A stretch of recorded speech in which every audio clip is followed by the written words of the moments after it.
Hi అండి అందరికీ. అందరూ ఎలా ఉన్నారు? మేమైతే చాలా బాగున్నామండి. ఇదైతే మా పిల్లది ఫస్ట్ డే స్కూల్ అండి. మా బాబు స్కూల్కి వెళ్ళడం అయితే ఇదే ఫస్ట్ అండి. అందరూ కూడా మంచి రోజు చూసి పిల్లల్ని స్కూల్కి పంపించారు కదా అండి. మేము కూడా అలానే మంచి రోజు చూసేసి ఇంకా ఆ రోజు స్కూల్కి అయితే స్టార్ట్ చేసాము వాళ్ళని. ఇంకా వాళ్ళైతే పొద్దున్నే లేచేసి అలా బ్రష్ చేస్తూ ఉన్నారు. కాసేపు బయట కూర్చొని నిద్ర మొత్తం వదిలేదాకా మరి ఆమె అయితే అసలు బ్రష్ వేయలేదు. నేనైతే ఇంకా ఫ్రెష్ అప్ అయ్యి ఇక్కడ వంట అయితే చేస్తున్నానండి. ఆ రోజు మార్నింగ్ టిఫిన్కి అయితే ఉప్మా చేశాను. తర్వాత దొండకాయ టమాటా చేశాను. రైస్ పెట్టేసి వాళ్ళతో పాటుగా నేను కూడా వెళ్ళాలి. నేనెందుకు వెళ్ళాలంటే అక్కడ మా రామ్ ఎంతసేపు ఉంటాడో తెలియదు కదా అండి. అందుకే బాక్సెస్ తీసుకొని ఇంకా వాళ్ళతో పాటుగా నేను కూడా అక్కడే ఉన్నాను. అందుకే ఫాస్ట్గా వంట కంప్లీట్ చేసేస్తున్నాను. ఇంకా నేను కూడా వాళ్ళతో పాటు 8:30కి వెళ్ళిపోయి మళ్ళీ ఆఫ్టర్నూన్ అయితే వచ్చాను. ఆ రోజైతే రాము అసలు క్లాస్లో కూర్చోవడం అనేది జరగలేదండి. ఎందుకంటే అడ్మిషన్ తీసుకోవడమే ఫుల్ మంది ఉండేది. ఆ రోజు మంచి రోజు కదా, ఫుల్ పబ్లిక్ వచ్చేసారు అడ్మిషన్ తీసుకోవడానికని. ఇంకా మా అడ్మిషన్ అయిపోయేసరికి ఆఫ్టర్నూన్ అయిపోయిందండి అక్కడే.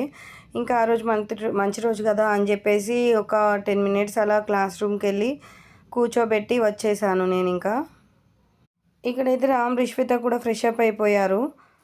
రామ్కి అయితే మా హస్బెండ్ స్నానం చేయించాడు. నేను ఆలోపు వంట పని అనేది చూసుకున్నాను ఇంట్లో. రామ్కి అయితే టిఫిన్ తినిపిస్తున్నాను. రిష్వితకి పెట్టి ఇచ్చేసాను. రిష్విత తింటుంది. మా పిల్లలైతే తినడంలో చాలా స్లో అండి. అసలు బాగా విసిగిస్తూ ఉంటారు. రిష్విత అయితే మరి నువ్వు ఒక 1 అవర్ అనేది తింటుంది. తను తింటే మాత్రం మేము తినిపిస్తే ఒక 1/2 అవర్లో అయిపోద్ది. అంత ప్లేట్లో పెట్టాను కదా, సగం వదిలేస్తుంది, సగం తింటున్నా. సగం తినడానికే ఇప్పుడు దాదాపు 40 మినిట్స్ పట్టిందండి. రెడీ అవ్వడం తొందరనే రెడీ అవుతుంది స్కూల్కి, కానీ తినడమే రిష్విత విషయంలో పెద్ద టాస్క్ అండి. అదే లేట్ అయిపోద్ది తనకి. ఇంకా అలా తినేసి వెళ్ళిపోతున్నామే. ఇక్కడ మా హస్బెండ్ అయితే స్ప్రే చేసుకుంటున్నాడు. తను స్ప్రే చేసుకుంటుందని చెప్పేసి రామ్ కూడా నాకు స్ప్రే చేయమని ఇంకా అడిగితే రామ్ కూడా చేశాడు. రామ్ ఆ రోజైతే నాకు జీన్స్ ప్యాంట్ ఇంకా షర్ట్ కావాలన్నాడు. అలాగే అని తనకు నచ్చినట్టుగానే జీన్స్ ఇంకా షర్ట్ వేసామండి. ఫస్ట్ డే స్కూల్ కదా, కొత్త డ్రెస్ అయితే వేసాం మేము. ఇంకా రామ్ బ్యాగ్ అయితే మా హస్బెండ్ సర్దుతున్నాడు. ఒక బుక్ ఇంకా పెన్సిల్, ఎరేజర్, షార్ప్నర్ అయితే పెట్టేశాడు. రాస్తాడో రాయడో తెలియదు కానీ అలా తీసుకెళ్ళారు కదా అని తీసుకెళ్తున్నాం. రిష్విత అయితే ముందు రోజే బ్యాగే సర్దుకుంది. తనైతే రిష్విత లాంటి కంపాస్ కావాలంట, వాటర్ బాటిల్ కావాలంట, ఇవన్నీ కావాలంట. రామ్ ఒక్కరోజు స్కూల్కి పోలే కానీ ఇవన్నీ కావాలని అడుగుతున్నాడు. ముందు రోజే తను వాచ్ కావాలి, నేను స్కూల్కి పోతా అంటే వాచ్ కూడా కొనిచ్చేసామండి. తను చేతుకున్న వాచ్ అదేనండి. అది పెట్టుకొని స్కూల్కి అయితే 2 డేస్ వెళ్ళాడు.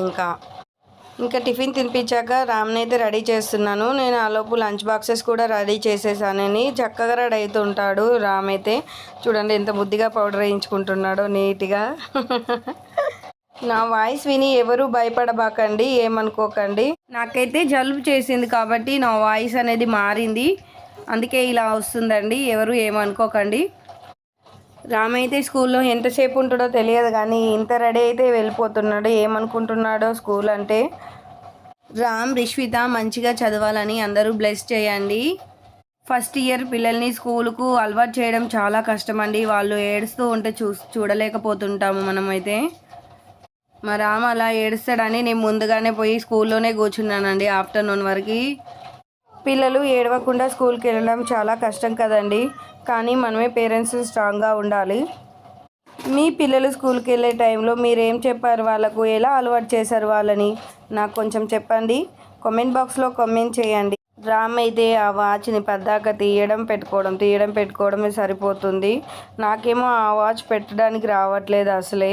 వాడేమో పెట్టు మమ్మీ అంటే నాకు అసలు పెట్టడానికి అవ్వట్లేదు.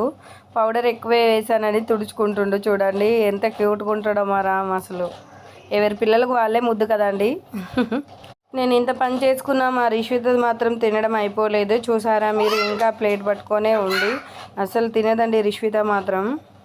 ఇంకా స్కూల్కి అయితే స్టార్ట్ అవుతున్నామండి. ఇక్కడ రామ్ చేత దేవుడికి దండం పెట్టిస్తున్నాము. బొట్టు పెట్టాడు మా హస్బెండ్. ఇంకా దేవుడికి అయితే అక్షంతలు వేస్తాడంట రాము. మేము పూజ చేసేటప్పుడు చూస్తాడు కదా, మేము పసుపు కుంకుమ వేస్తాం కదా, అలాగే తను కూడా వేస్తాడని చెప్పేసి గోల్ చేశాడు. ఇంకా ఆ విధంగానే తను వేసేసాడు. దండం పెట్టుకోమంటే దండం పెట్టుకున్నాడు. ఇప్పుడు మా కన్నయ్య మాటలు చూడండి, రియల్ వాయిస్ ఇస్తాను ఇక్కడ, చూసేయండి. ఫ్రెండ్స్, కన్నయ్య ఇది చూడు, హాయ్ అను. నేను స్కూల్ పోతున్నా గట్టిగా. నేను స్కూల్ పోతుందా?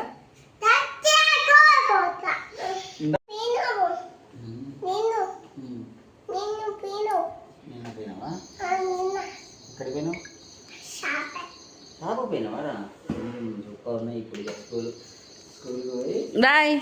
హాయ్ కన్నయ్య. ఎటు పోతున్నావు కన్నయ్య? ఎటు ఎటు? ఇక్కడైతే మా మేడంది టిఫిన్ అయిపోయిందండి. ఇంకా రెడీ అవుతుంది. తనకు కొనిచ్చిన వాచ్ని కూడా పెట్టుకున్నారు. సేమ్ కలర్ డ్రెస్ వేసుకుంటా అని పింక్ కలర్ డ్రెస్ అయితే వేసుకుంది. రిష్విత కూడా అలాగే దండం పెట్టుకుంటుంది దేవుడికి. ఇంకా మా మామయ్య గారి ఫోటోకి కూడా దండం పెట్టుకుంటాను. పిల్లలిద్దరికీ అలాగే పెట్టించాను నేను. ఇంకా స్కూల్కి అయితే స్టార్ట్ అయిపోయాము.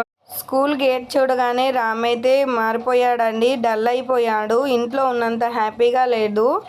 చాలా డల్ అయిపోయాడు. తను భయపడ్డాడు. రిష్వితకైతే ఇక్కడ ఎంట్రీ ఎగ్జామ్ ఉందండి. రాస్తుంది. తనైతే ఎగ్జామ్ రాస్తుంది.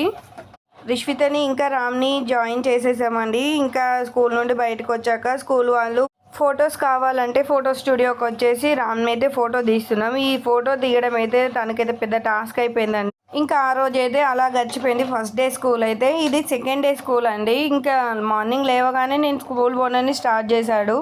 అయినా డీమార్ట్కి వెళ్దామని రెడీ చేయించాను. ఇద్దరిని కూడా రెడీ చేస్తున్నాను. ఇక్కడ నేను కూడా రెడీ అయిపోయాను. ఎందుకంటే వాళ్ళతో పాటుగా వెళ్ళి అక్కడే ఉండాలి కాబట్టి నేను కూడా రెడీ అయ్యాను. టిఫిన్ చేయించి లంచ్ బాక్స్ పట్టుకొని వెళ్ళాను. స్నాక్స్ కూడా పెట్టాను వాళ్ళకి. కానీ రామ్ ఎంతసేపు ఉంటాడో చెప్తాను చూడండి. చివరి వరకు వీడియో చూడండి. మీకే తెలుస్తుంది రామ్ ఎంతసేపు ఉన్నాడో స్కూల్లో. వాళ్ళు స్కూల్కి వెళ్ళడమేమో కానీ నేను స్కూల్కి వెళ్ళినట్టు అయిపోయిందండి. 2 days మాత్రం 2 days కూడా నేను వాళ్ళతోనే వెళ్ళిపోయాను. మార్నింగ్ ఇంట్లో ఇంకా ఇక్కడ పని అక్కడే ఉండిపోయింది. ఓన్లీ వంట చేసుకొని అన్నీ ఎక్కడే పడేసి వెళ్ళాను. ఇంటికి వచ్చాక మళ్ళీ ఫుల్ వర్క్ ఉంటుంది కదా, దింపేసి రావచ్చు కదా అనుకుంటారు. కానీ మాకు స్కూల్ అయితే దూరం అండి. అందుకని అక్కడే ఉన్నాను. మా హస్బెండ్ అయితే డ్యూటీకి వెళ్తారు కదా, తన్ని డిస్టర్బ్ చేయడం ఎందుకు అని చెప్పేసి నేను ఇంకా అక్కడే ఉన్నాను. నేను ఇంట్లో ఉండి ఏం చేసేది లేదు కదా అండి. అందుకే పిల్లల దగ్గరే అక్కడే ఉన్నాను. నేను ఇంటికి వచ్చి మళ్ళీ వెళ్ళిపోవడానికి కూడా నాకే స్కూటీ రాదు. ప్రజెంట్ స్కూటీ కూడా లేదు నాకు. ఇంకా తప్పదండి. ఇప్పుడు రామ్ అలవాటు కావాలంటే కొన్ని రోజులు ఇబ్బంది పడాల్సిందే, అక్కడ ఉండాల్సిందే. నేనైతే ఇంకా బాయ్ చెప్తున్నాడు మీకు. అసలు ఏమైందో మీకు చెప్తాను. ఇప్పుడు రామ్ స్కూల్లో ఉన్నాడా లేదో చెప్తాను. రామ్ని అయితే స్కూల్కి తీసుకెళ్ళాం కదా, నేను కూడా వాళ్ళ క్లాస్ రూమ్ లోపలికి వెళ్ళాను. కూర్చోబెట్టాను. అక్కడ బొమ్మలు ఉన్నాయి కొన్ని, వాటితో ఆడుకుంటూ ఉండి మెల్లగా నేను బయటపడదాం అని అనుకున్నాను. కానీ రామ్ అసలు వదలడం లేదు. నా డ్రెస్ పట్టుకొని మమ్మీ నువ్వు కూర్చో నేను ఆడుకుంటా అని అక్కడే కూర్చోమంటున్నాడు. నన్ను చూస్తూనే రామ్ అయితే ఆడుకుంటూ ఉన్నాడు. అలా నేను 1 hour వాడి క్లాస్ రూమ్లోనే కూర్చొని ఉన్నాను వాడితో పాటుగా. టీచర్స్ ఏమో మీరు వెళ్ళండి మేడం మేము చూసుకుంటాం అంటున్నాడు. కానీ వాడు వదలట్లేదు. నాతో పాటుగా బయటకు వచ్చేస్తున్నాడు.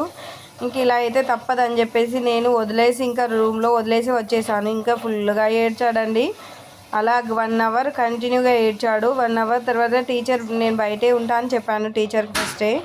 ఇంకా టీచర్ బయటకు వచ్చి తీసుకెళ్ళండి మేడం రామ్ బాగా ఏడుస్తున్నారు అని చెప్పేశారు. ఓకే అని నేను ఇంకా తీసుకొని వచ్చాను. టీచర్ అయితే ఒకటే నవ్వడం అండి. ఎందుకు అనుకుంటున్నారా? రామ్ అయితే ప్లీజ్ ప్లీజ్ టీచర్ దండం టీచర్ నన్ను బయటికి పంపించండి మా మమ్మీ దగ్గరికి అని ఏడుస్తూ ఉన్నాడ. టీచర్ అయితే వాడికి అంత తెలివి ఎక్కడిది, అసలు వాడికి ఏమి తెలుసు అలా అనడము అని చెప్పేసి ఒకటే నవ్వుతుంది నాకు చెప్తూ. ఇంకా టీచర్ కూడా ఫస్ట్ డే కదా అండి తీసుకెళ్ళండి పర్వాలేదు మళ్ళీ నెక్స్ట్ డే పంపించండి అని చెప్పేసారు. నాకు ఓకేలేండి అని నేను ఇంకా తీసుకొని అక్కడే ఉండి లంచ్ బ్రేక్ దాకా మా రిష్వితకి తినిపించేసి ఇంకా నేనైతే ఇంటికి బయలుదేరి వచ్చేసాను. సెకండ్ డే స్కూల్ అయితే ఇలా జరిగింది. ఇదైతే సెకండ్ డే స్కూల్ కోసమని నేను బాక్సులు అనేది ప్రిపేర్ చేస్తున్నానండి. మీకైతే రామ్ గురించి చెప్పే వరకు ఇదంతా చూసేశారు కదా మీరు వీడియో. పిల్లలకి బాక్సులు చదవడం ఏ ఒక్కటి మిస్ అయినా మళ్ళీ ఇంటికి వచ్చి మా రిష్విత అయితే కోపంగా అరుస్తూనే ఉంటుందండి. స్పూన్ బెట్ట పైన మర్చిపోయినా అరుస్తూనే ఉంటుంది. మార్నింగ్ అయితే ఫుల్ హడావిడి అండి. అసలు మామూలుగా ఉండదు మా ఇంట్లో హడావిడి. ఈ ఒక్క రిష్విత వెళ్ళినప్పుడే ఫుల్ హడావిడిగా ఉండదు. ఇప్పుడు రామ్ కూడా వెళ్తుండే కాబట్టి మామూలుగా లేదు మా ఇంట్లో అసలు హడావిడి. అప్పుడే మా పిల్లలకి టైం అవుతుంది, మా హస్బెండ్కి టైము అస్సలు మామూలుగా ఉండదు మా ఇంట్లో మాత్రము. మ్యామ్ చూడండి వెళ్ళేటప్పుడు ఎలా ఉండే ఇంకా స్కూల్లో నుండి బయటకు వచ్చాక ఎలా అయిపోయాడో చూడండి ఏడ్చి ఏడ్చి. ప్లీజ్ ఈ వీడియో కనుక నచ్చితే లైక్ చేయండి, సబ్స్క్రైబ్